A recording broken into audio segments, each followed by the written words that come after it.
Sometimes the person who saves your life is the one the world never notices. The prison was unusually quiet that morning. Gray clouds hung low over the city, casting long shadows across the concrete walls and narrow windows. Inside a small visitation office, officials moved through paperwork with practiced efficiency. To them, it was another procedure, another case nearing its end, another name on a schedule. But for Anthony Romano, it was the final chapter of a life that had once seemed untouchable. 10 years earlier, his name had carried weight across the city. Business leaders sought his approval. Politicians attended his events. Newspapers followed his every move. Now none of those people were present. The phones had stopped ringing months ago. Former friends had disappeared. Even distant relatives avoided mentioning his name. When power vanished, so did nearly everyone who had once claimed loyalty. Anthony sat alone at a metal table, staring at the pale light filtering through the reinforced glass. At 45 years old, he looked older than he should have. Not because of fear, because of disappointment. There was a difference. Fear comes from not knowing what will happen. Disappointment comes from realizing exactly who people become when circumstances change. A correctional officer entered carrying a clipboard. The man cleared his throat before speaking. "Mr. Romano, the administration is ready to process your final request." Anthony slowly lifted his eyes. The officer expected the usual answers. A family member, a lawyer, a religious advisor, maybe a longtime friend. Instead, Anthony remained silent for several seconds before giving his answer. "Bring me Grace Walker." The officer blinked. "Grace Walker?" Anthony nodded once. "Yes." The officer glanced down at his paperwork. "Relationship?" Another pause followed. Anthony looked toward the window. "She used to work in my home." Confusion crossed the officer's face. "Your employee?" Anthony simply nodded again. The officer left without another word. Within an hour, questions spread through the facility. Staff members exchanged puzzled looks. Administrators reviewed records. Journalists who had followed the case speculated online. Nobody understood. The man once surrounded by powerful attorneys and influential associates wanted to see a maid. Not family, not friends. A maid. Across town, life continued normally for Grace Walker. She stood behind the counter of a small neighborhood diner, refilling coffee cups and greeting regular customers with her usual warmth. The diner sat on a quiet corner surrounded by brick buildings and aging storefronts. It was not glamorous work, but Grace appreciated the stability. Since leaving the Romano estate several years earlier, she had built a peaceful life for herself. Most customers knew her as the woman who remembered everyone's name and never forgot how they liked their coffee. Very few knew anything about her past. The lunch rush had just ended when a dark government vehicle pulled into the parking lot outside. Several customers noticed immediately. Grace barely paid attention until two officials stepped through the front door and approached the counter. The entire diner seemed to fall silent. One official politely asked, "Are you Grace Walker?" She looked surprised but nodded. "Yes." The man exchanged a glance with his partner before continuing. "We have been asked to bring you to a state facility. Mr. Anthony Romano has requested to see you." The room froze. A coffee cup stopped halfway to someone's mouth. A waitress turned around from the kitchen entrance. Grace felt her heartbeat quicken. She had not spoken to Anthony in years. Countless memories flashed through her mind at once. The grand estate, long hallways, difficult days, unexpected acts of kindness, promises, secrets, questions she had never fully answered. "Why me?" she asked quietly. Neither official seemed able to answer. They only repeated the message. Anthony Romano wanted to see Grace Walker. And somehow, among all the people who had once surrounded him, she was the only person he had asked for. The drive across the city felt much longer than it actually was. Grace sat quietly in the back seat of the government vehicle while gray buildings and crowded intersections passed beyond the window. Neither official spoke much during the journey. They seemed respectful, almost cautious, as though they sensed the weight of the moment without fully understanding it. Grace kept her hands folded in her lap and stared ahead. Questions filled her mind. Why now? Why after all these years? And most importantly, why her?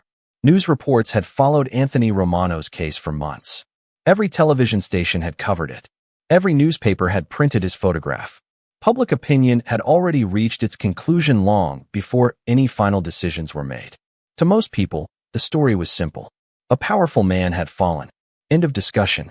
Yet Grace had never been completely comfortable with that version of events. She remembered a different Anthony Romano. Not a perfect man, not a saint, but not the monster many people described either. The vehicle eventually turned onto a road lined with security fences and government buildings. As the facility came into view, Grace felt a knot tighten in her stomach. Memories she had spent years placing carefully aside suddenly returned. She remembered the first day she met Anthony more than a decade earlier.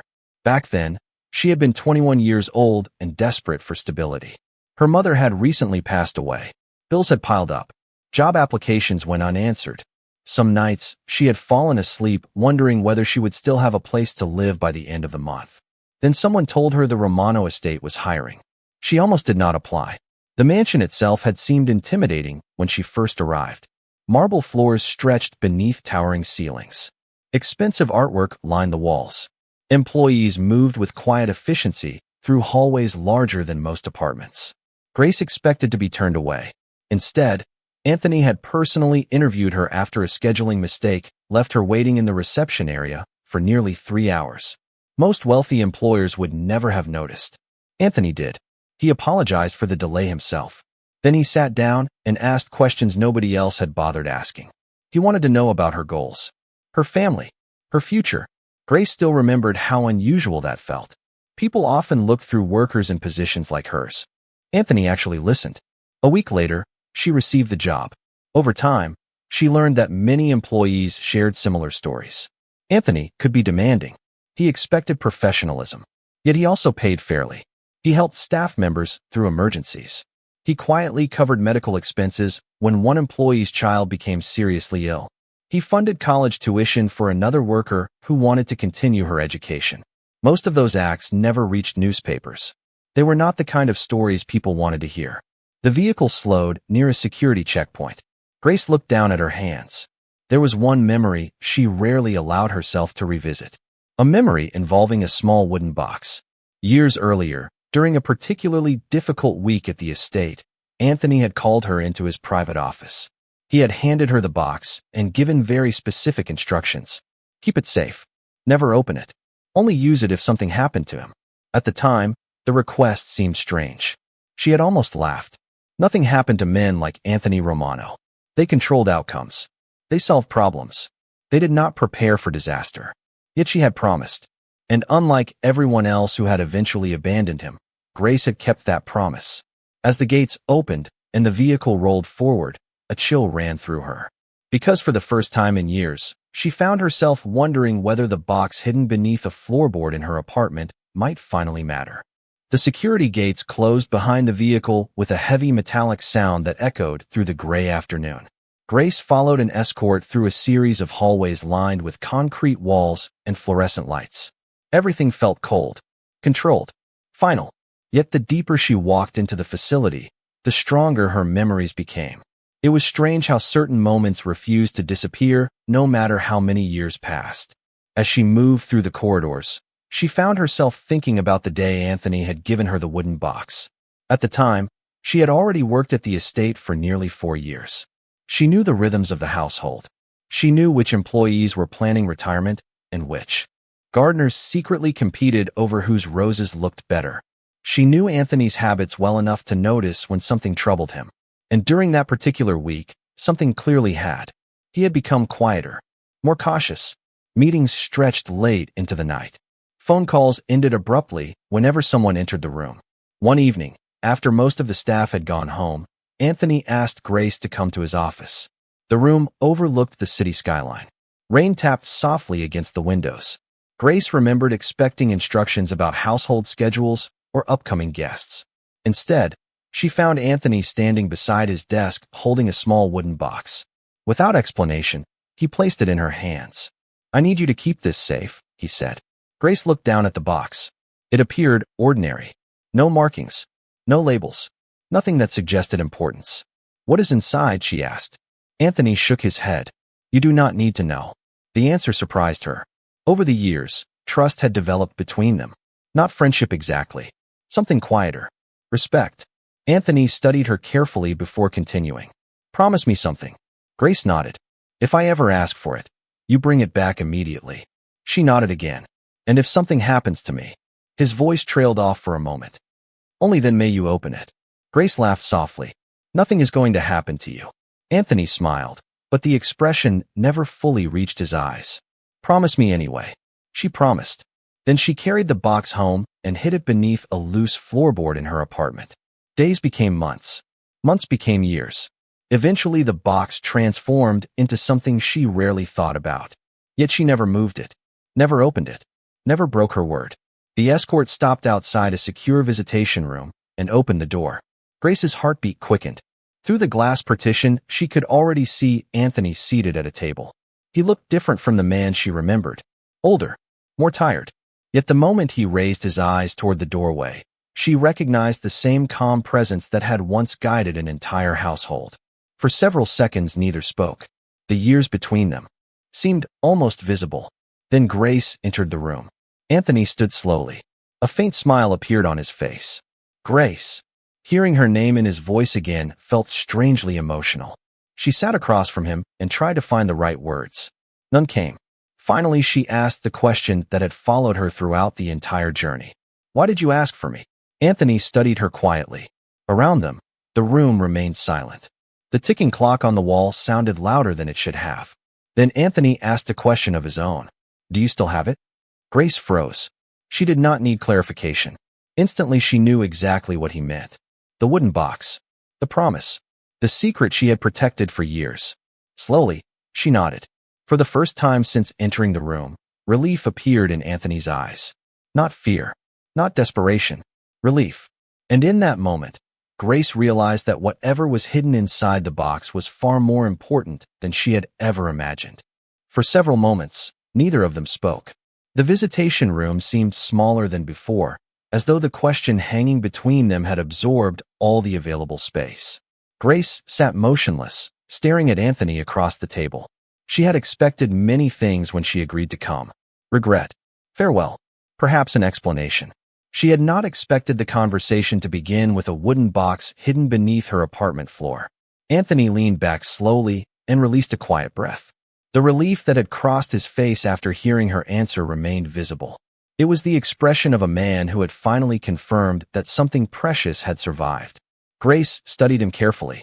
What is inside it? She asked. Anthony lowered his eyes for a moment. The truth. The answer sent a chill through her. Outside the room, distant footsteps echoed through the hallway. Inside, the silence deepened. Grace remembered every year she had protected that box without understanding why. She remembered moving apartments twice and carrying it with her. She remembered nights when curiosity tempted her to open it. Yet each time she honored her promise. Now she wanted answers. If it was so important, she asked quietly, why did you never come back for it? Anthony looked toward the narrow window in the door. Because I hoped I never would need it. Grace frowned. And now? His eyes met hers again. Now I do. The weight of those words settled heavily between them. Anthony folded his hands together on the table. His voice remained calm, but there was exhaustion beneath it. Years ago, I discovered that someone close to me was not who they appeared to be. Grace listened carefully. Anthony continued. At first I thought it was simply dishonesty. Then I realized it was much bigger than that. He paused. People with influence. People with money. People who knew how to protect themselves. Grace could hear the frustration hidden beneath his composure. Not anger. Disappointment. The disappointment of someone who had watched trust turn into betrayal. I began collecting information, Anthony said. Records. Communications. Evidence. Grace felt her heartbeat quicken. And you put all of it in the box? Anthony nodded. Copies of everything. She stared at him in disbelief. Then why did nobody ever see it? A faint smile crossed his face. Because nobody knew where it was. The answer sounded almost absurd. For years, investigators, attorneys, reporters, and government officials had searched through every corner of Anthony's life. Meanwhile, the one thing that might matter most had remained hidden beneath the floor of a modest apartment occupied by a former maid. The irony was impossible to ignore.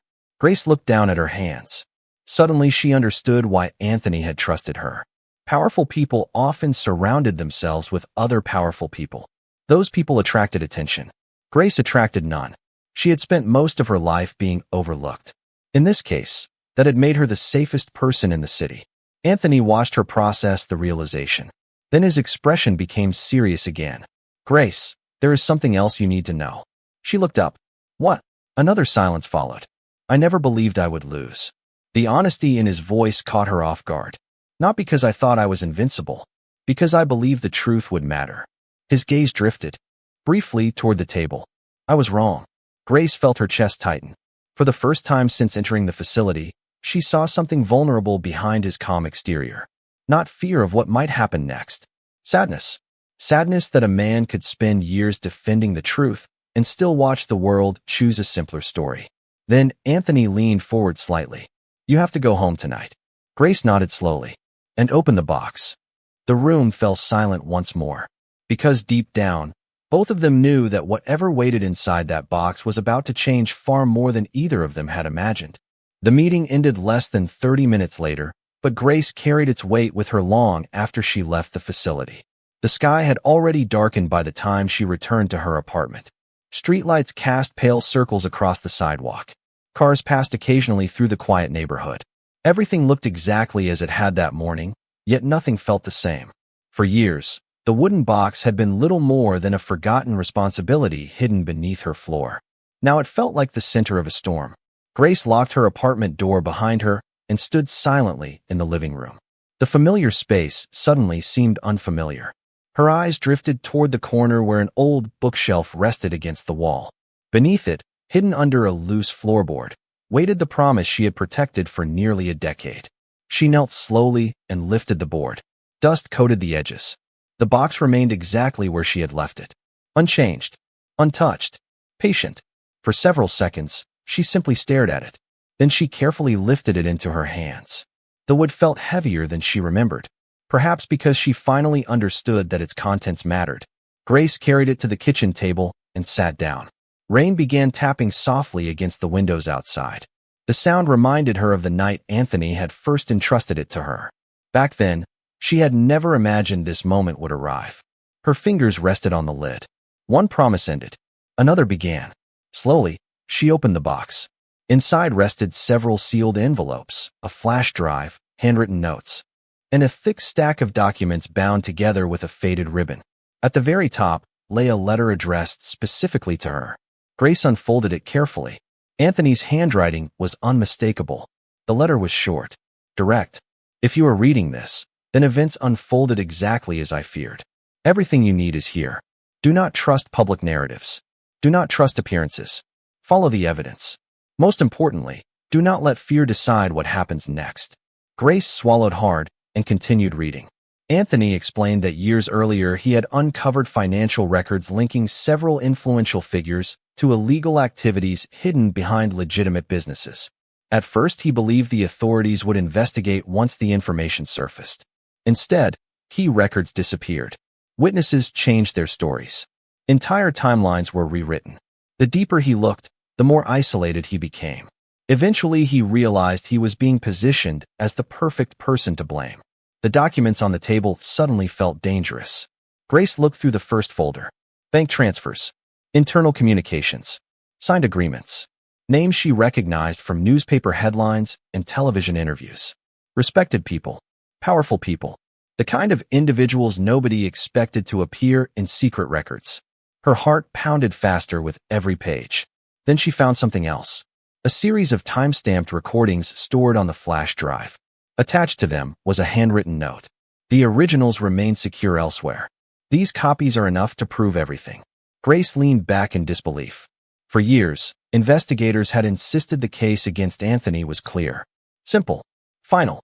Yet within minutes of opening the box, she had already seen enough to realize the story was far more complicated than the public had ever been told. Her phone suddenly vibrated on the table. The unexpected sound startled her. A news alert appeared on the screen. Anthony Romano's case dominated every headline once again. Reporters discussed schedules. Analysts debated outcomes.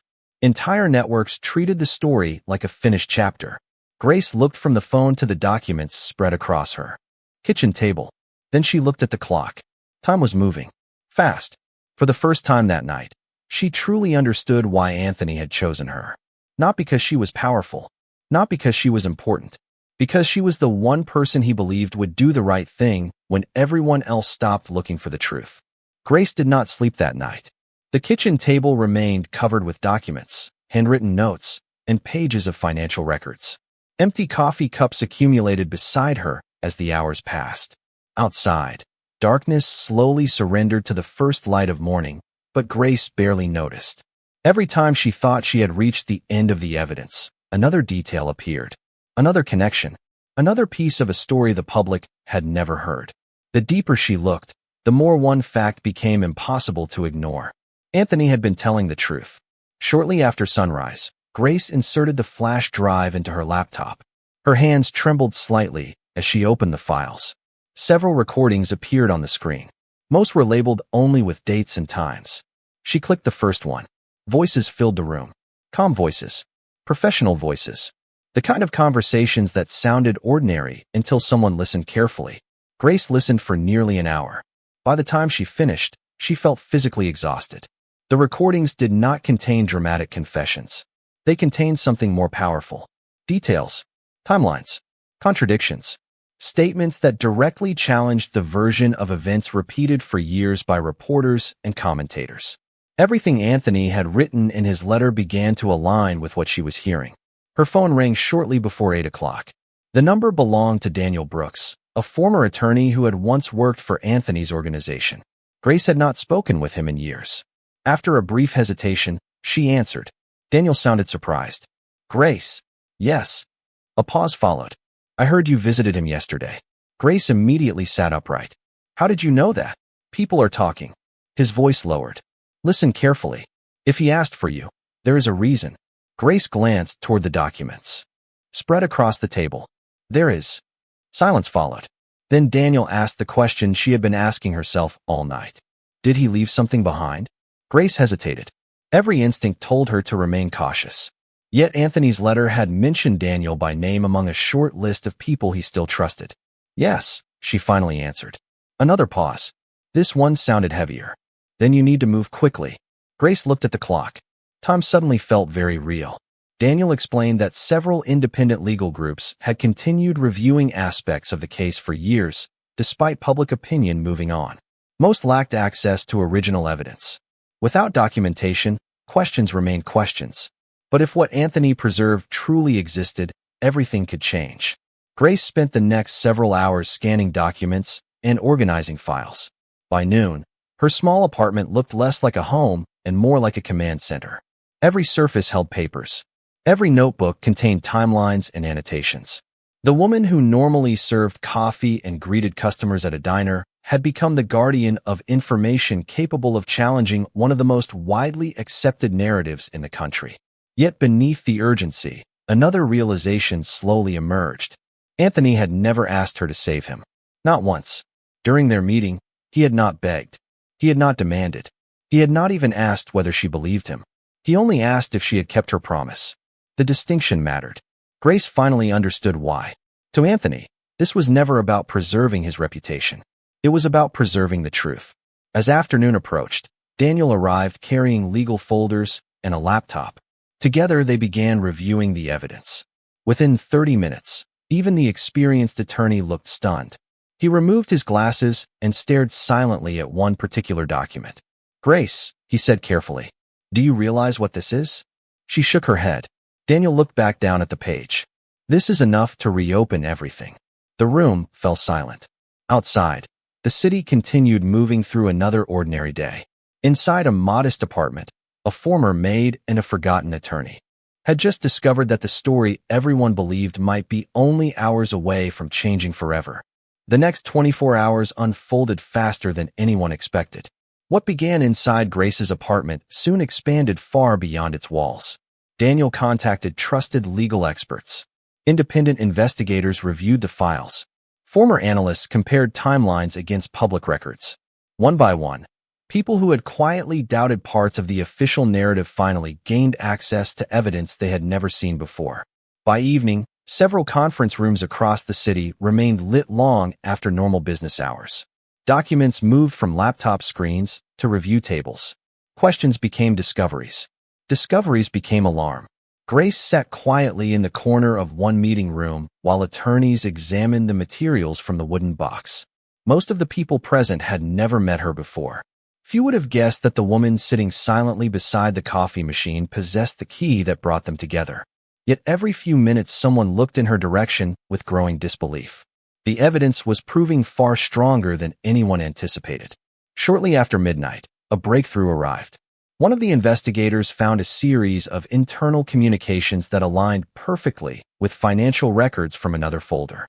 Separately, the documents looked suspicious. Together, they painted a completely different picture of events. Daniel stared at the screen for several moments before speaking. "This changes everything." No one disagreed. Another attorney leaned back in his chair and rubbed his forehead. How was this never found? The answer was sitting quietly across the room. Grace remembered Anthony's words. Nobody knew where it was. The simplicity of the explanation almost seemed absurd. Entire teams had spent years searching for answers while the truth remained hidden beneath a loose floorboard inside a small apartment. Around 2 o'clock in the morning, the first emergency motions were filed. Judges were contacted. Oversight offices were notified. Independent reviewers began examining the evidence under expedited procedures. The process moved with remarkable speed, not because people suddenly cared more than before, but because the documentation was impossible to ignore. Every hour mattered now. Meanwhile, inside the facility, Anthony remained unaware of the chaos unfolding beyond the walls. He sat alone in his cell reading a worn paperback novel he had finished months earlier. Occasionally, he glanced toward the narrow window. The sky beyond had grown dark, then light again. Time passed differently in places like this. He had long ago stopped expecting surprises. Yet something felt different. Not hopeful, just unsettled, as though events beyond his reach had begun moving without him. Back in the city, reporters slowly started noticing unusual activity. Legal analysts appeared on late-night broadcasts. Rumors spread across social media. Public officials refused comment. Questions multiplied. Why were emergency reviews being conducted? Why were previously closed discussions suddenly reopened? Why were experienced attorneys gathering in the middle of the night? By sunrise, the pressure had become impossible to contain. Grace stood near a courthouse entrance watching people rush through revolving doors carrying folders and laptops. The morning air felt cold against her face. She had not slept. Neither had Daniel. Yet exhaustion no longer mattered. A judge had agreed to review portions of the evidence immediately. That alone would have seemed impossible 24 hours earlier. Grace looked toward the city skyline. Somewhere beyond the buildings stood the facility where Anthony remained waiting. Waiting without knowing that the promise he entrusted to a maid years ago was now shaking the foundations of a story the entire world believed. As courthouse doors opened once more and another group of officials hurried inside, Grace realized something remarkable. The truth was no longer hidden in a box. The truth was moving. And for the first time in years, powerful people were being forced to look directly at it. By late afternoon, the atmosphere inside the courthouse had transformed completely. What began as an emergency review had become a race against time. Conference rooms remained crowded with attorneys, investigators, and officials carrying stacks of documents from one office to another. Computer screens displayed timelines, financial records, and transcripts from the files Grace had protected for years. Every new review seemed to confirm the same conclusion. Critical information had never reached the people responsible for evaluating the full story.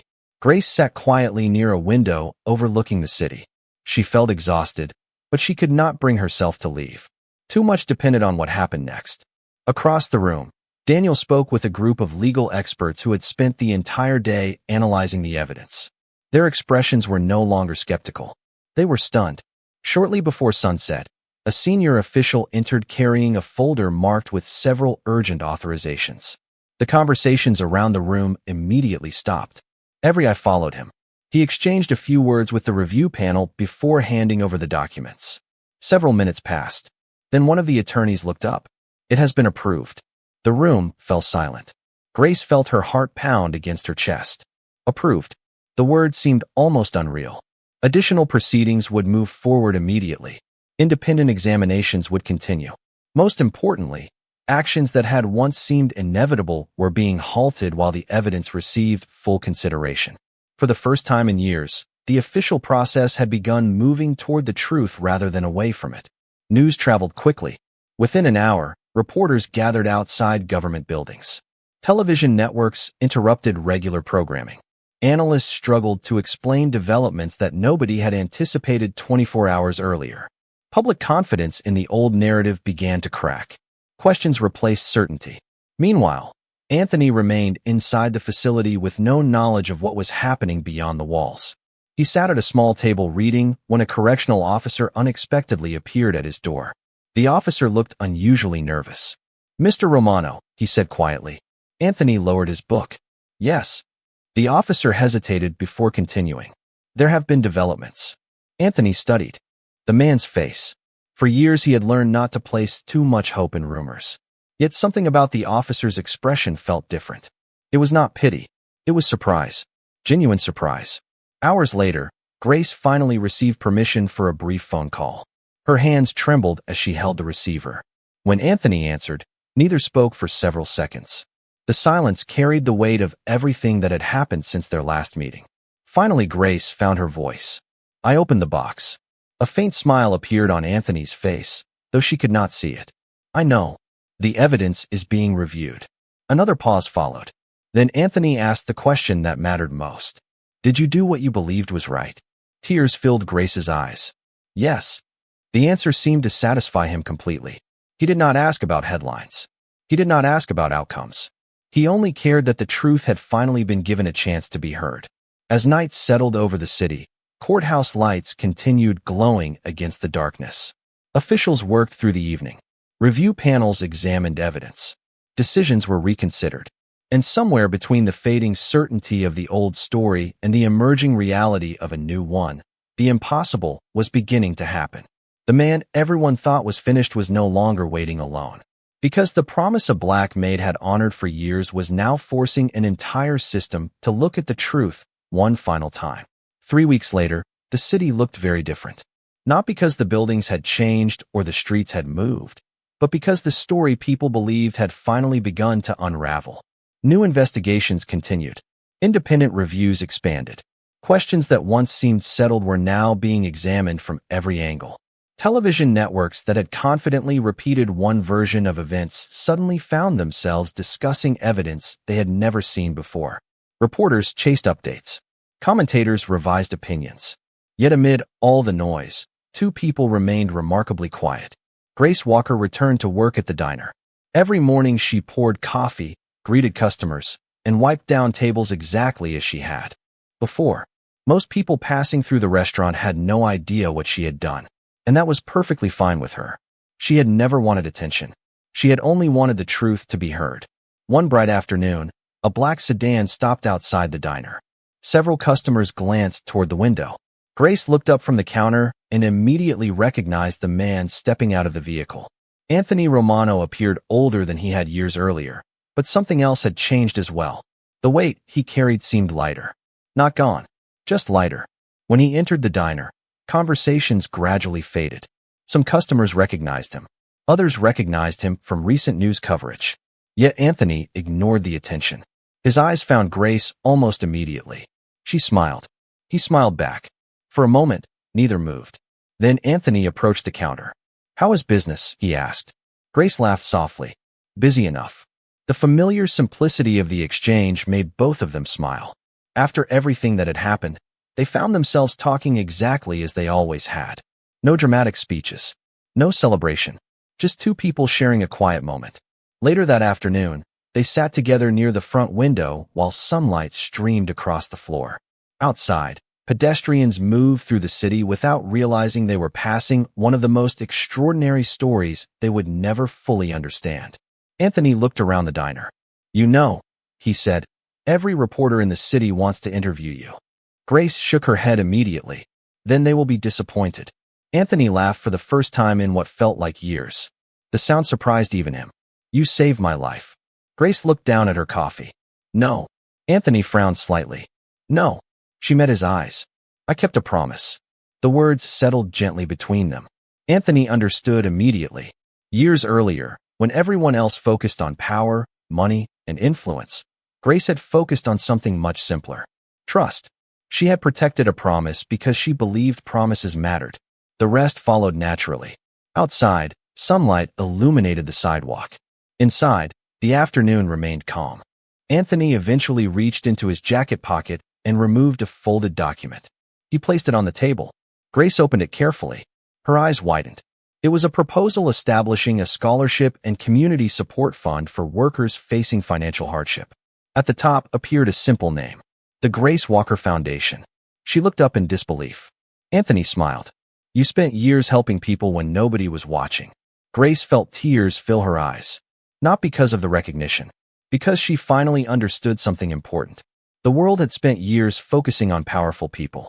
Yet when everything mattered most, the person who changed the outcome was a Black Maid almost everyone overlooked. As evening sunlight filled the diner, Anthony looked out the window and quietly reflected on everything that had happened. In the end, the truth survived because one woman refused to abandon her integrity. And that day, the city remembered something it had nearly forgotten. Sometimes the strongest person in the room is the one nobody bothers to see.